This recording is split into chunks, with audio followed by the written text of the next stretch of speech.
Hello everyone, this is Peter Bailey. I'm here with you for this month's edition of PB's Corner. Coming into the month of February, we will be celebrating a month of love and Valentine's Day with all of us friends, family, staff, and students. I have some updates to share with you from the last month. The first thing I want to make sure everyone knows, and you may have already heard, our current principal, Julie Nist, was recently offered a position as the new superintendent for the Illinois School for the Deaf.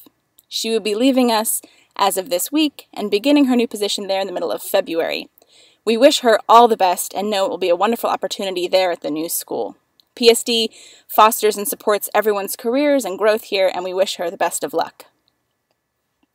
There are some other events I'd like to let you know about. I mentioned previously that I had plans to go to Texas, and I was able to fly there for several meetings with alumni. I had previously scheduled 3 meetings and ended up meeting over 15 people.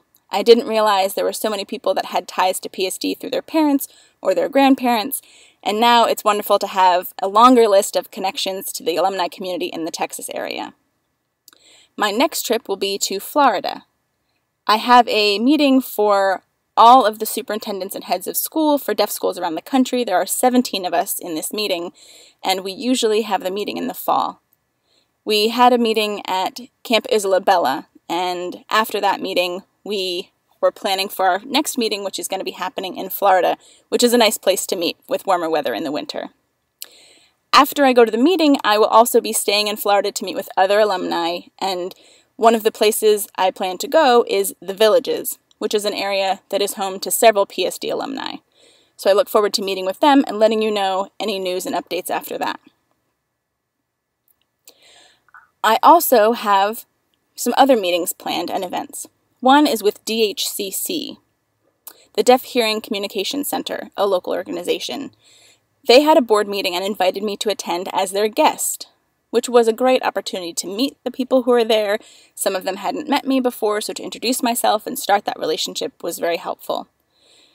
The next group I'm thrilled to be connected with includes Taiwan Cropper, who is the deaf president of the Philadelphia chapter of Black Deaf Advocates, PCBDA. Taiwan had actually never had an opportunity to visit the school, so I invited him on campus for a tour, which was a wonderful time for the two of us, and he was able to stay for both of our teams' basketball games against the Lexington School, and I look forward to continued work and relationship with him in the future. We had another visitor come to the school who was a huge honor for us to host.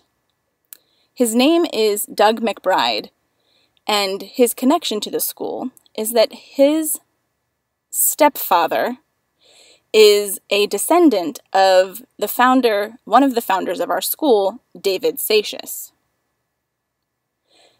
And with the connection to that family and the history there, we were able to bring him into our museum with Jay Bash and Dr. Harvey Corson, and between meetings and the tour of the school and exchange of information, it's clear that he has a lot of information and history about our school and one of our founders, and we look forward to a continued relationship with him in planning for our bicentennial.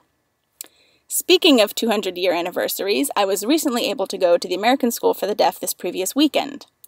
I went for a PSD basketball game there, but I also went for a second reason. I was there to support our teams playing basketball and also to meet with their executive director, Jeff Brevin. They were planning for their 200th anniversary, and after talking with him, I went to their museum and talked with Brad Mosley, who is the museum curator. We were able to talk about the history of ASD, and he happens to be a former teacher of mine, so it was a great conversation. We spent about 2.5 hours in the museum, and I learned a lot about the history there, both of PSD and of ASD, and the two schools have a lot of historical ties. For example, Laurent Claire, who was one of the founders and teachers at ASD, also helped us to establish our school at PSD. So that sort of information I think will continue to develop as we look into our history. At the ASD game, we also gave a gift to the school, a basketball with the players' signatures on it, and a message that said congratulations to ASD on their 200th anniversary. It's a very special time for them, and we wanted to honor them with a gift. And for PSD to play a game against them at their bicentennial anniversary was a very special occasion. And if we look into the future, 20, 30, 45 years, then we will know that looking back, this moment was honored by our team.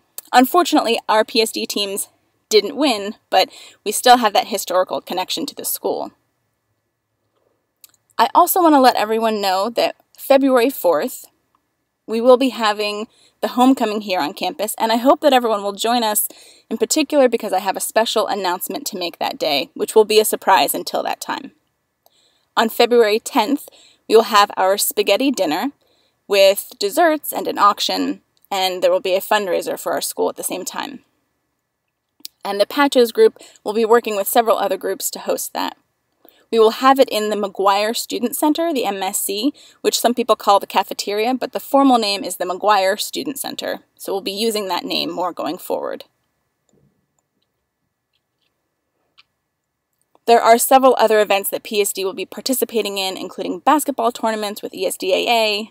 You're familiar that we've participated in that organization for a while, historically as Division I. We recently moved to Division II, in part due to enrollment numbers, and so several schools have changed divisions. But that tournament, the boys' tournament, will be in Buffalo, New York at St. Mary's School on February 7th, 8th weekend, and the girls will be going to play in New Jersey. We hope to see you there to support our team. The cheerleaders, however, are going to be in Division I tournament at ASD, which is, ASD is hosting both the boys and the girls for the cheerleading. That will be Division I, and Division II was where our sports teams will be competing. Last, but certainly not least, PSD and PCBDA are working together to host an event for Black History Month. We will have speakers including Tim Albert, who is president of Black Deaf Advocates at the national level. He will be coming here to speak with our students. And after that, we look forward to having an event with the Philadelphia chapter that Saturday. We hope to see you all there. February is turning out to be a very busy month, but going forward, I'm sure there will be more news to come. Take care until next month.